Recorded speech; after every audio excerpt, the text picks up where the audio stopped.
Muito bem, Shalom Adonai, a paz do Senhor.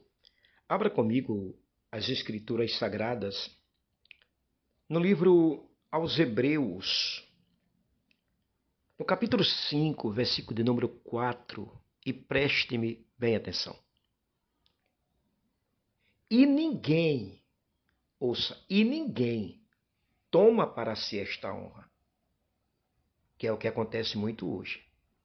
Pessoas que se intitulam ministros do Evangelho, pastores. Se lembra da igreja lá no tempo do Apocalipse de Éfeso, no capítulo 2? Tinha um grupo que se promovia, dizendo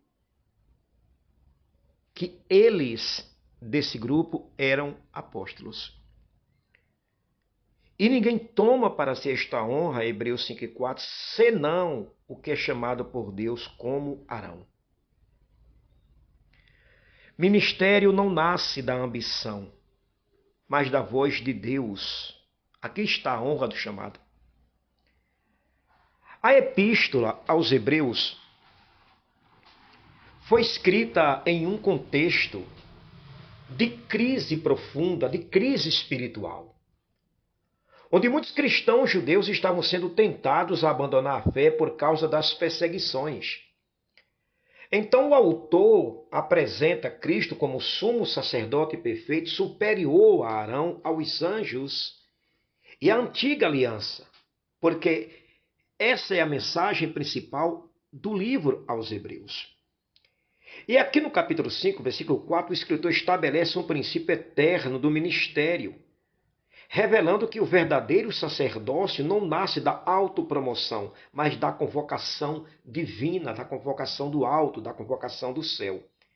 Esse termo grego que é usado aqui para honra, que é tim, que carrega a ideia de dignidade conferida, valor reconhecido e posição recebida. Ou seja, o ministério nunca foi um palco de conquista humana.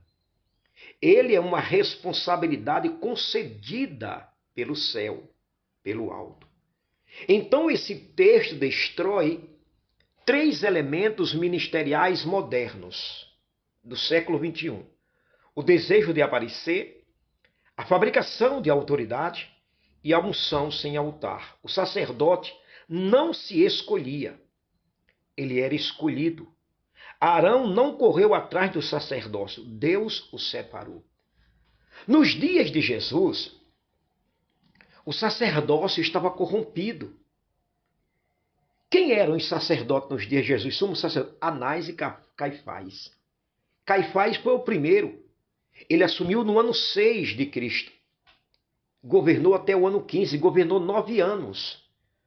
Mas quem colocou Anás como sumo sacerdote? Quirino, que era governador romano na Síria. E Anás colocou 5 filhos seu como sumos sacerdotes. Ele colocou Eleazar, que era chamado Eleazar ben Anás. Essa palavra ben significa filho no hebraico, mas no aramaico é Bar. Bartimeu, filho de Timeu. Bar.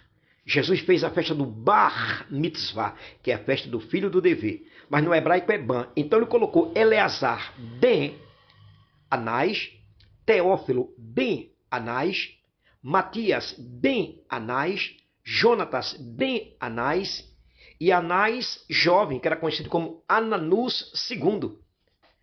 Tudo sob a influência de Anás e do Império Romano. Por último, ele colocou quem? Colocou o seu genro, Caifás. Caifás era casado com a filha de Anás. Ele assumiu o sumo sacerdote no ano 18 e foi até o ano 36. Ele conseguiu ficar, ninguém sabe por quê, 18 anos como sumo sacerdote. E ele foi posto por Valério Grato, que foi que era antes de Pôncio Pilatos, ele era governador da Judéia. Então, o sacerdócio nos dias de Jesus estava corrompido, porque os homens que assumiram pela influência de Roma. E hoje também, em muitos lugares, o ministério pastoral está corrompido. Aqui no estado que eu estou inserido, Fortaleza, tem uma igreja enorme aqui, que o pai mandou buscar o filho que trabalhava nos Estados Unidos e ele chegou, ele o separou para o pastor para assumir a presidência. Pode um negócio desse? Neopotismo. Vocês estão me entendendo ou não?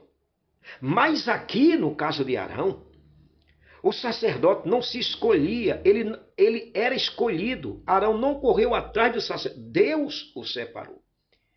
Por isso que o texto é enfático que fala, e ninguém toma para si esta honra. O escritor começa negando a legitimidade do ministério autoconstruído. Porque o verbo tomar no grego, lambano, significa apropriar-se, agarrar para si. A advertência é clara. Há pessoas que tentam segurar posições que Deus nunca lhes entregou, que Deus nunca lhes deu. O sacerdócio era honra, mas também peso. A glória do altar vinha acompanhada do sangue do sacrifício.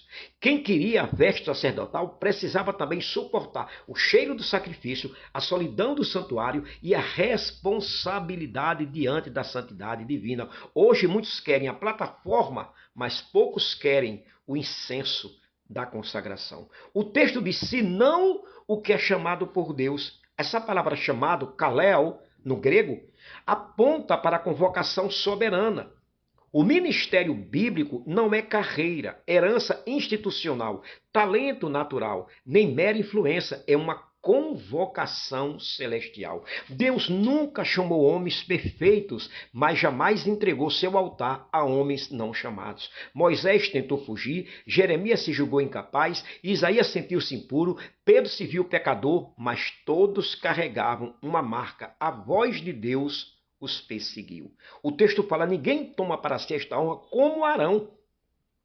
Arão torna-se o paradigma, o modelo do chamado legítimo. Curiosamente, Arão possuía fraquezas profundas. Participou do episódio do bezerro de ouro, falhou em momentos de pressão, teve conflitos familiares, mesmo assim Deus o chamou. Sabe o que isso aqui revela?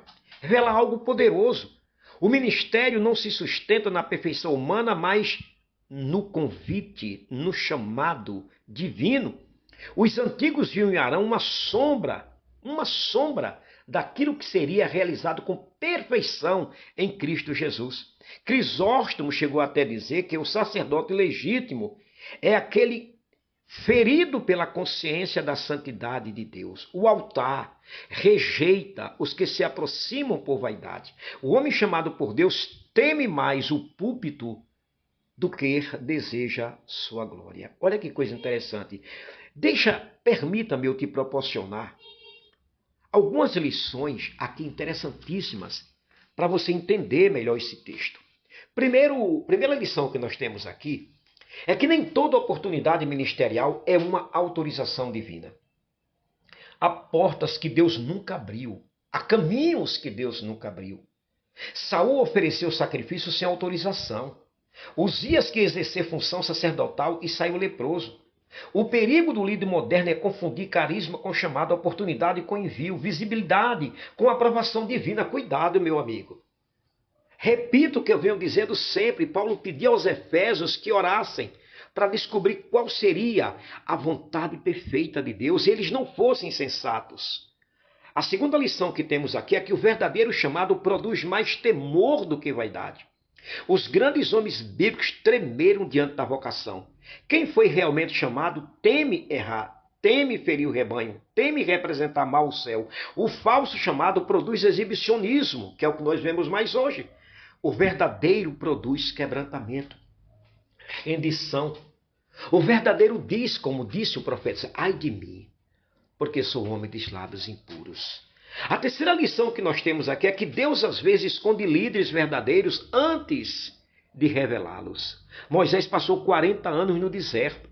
Davi cuidava de ovelhas. João Batista cresceu no isolamento, porque Deus prepara profundamente aqueles que carregam responsabilidades eternas. O céu amadurece em secreto, no sigilo, no oculto, os que usará em público. Você sabia disso ou não? Aprenda. A quarta lição que temos aqui. O altar rejeita homens que buscam apenas reconhecimento.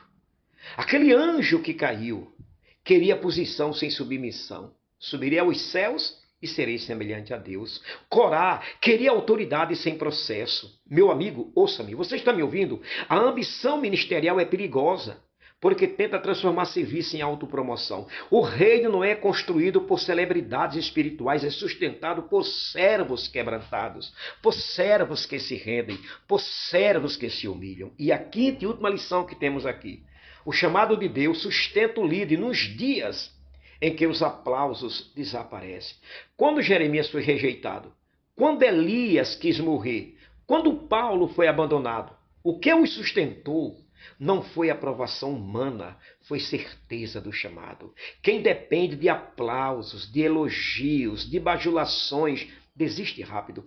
Quem carrega a vocação permanece mesmo ferido, mesmo rejeitado, mesmo pisado. Hebreus 5:4, meu amigo, confronta uma geração que deseja posição sem processo e autoridade sem intimidade com Deus. O texto nos lembra: ministério não é troféu, púlpito não é palco, unção não é performance. O verdadeiro líder não pergunta como posso aparecer, mas como posso representar Deus sem profanar o seu nome.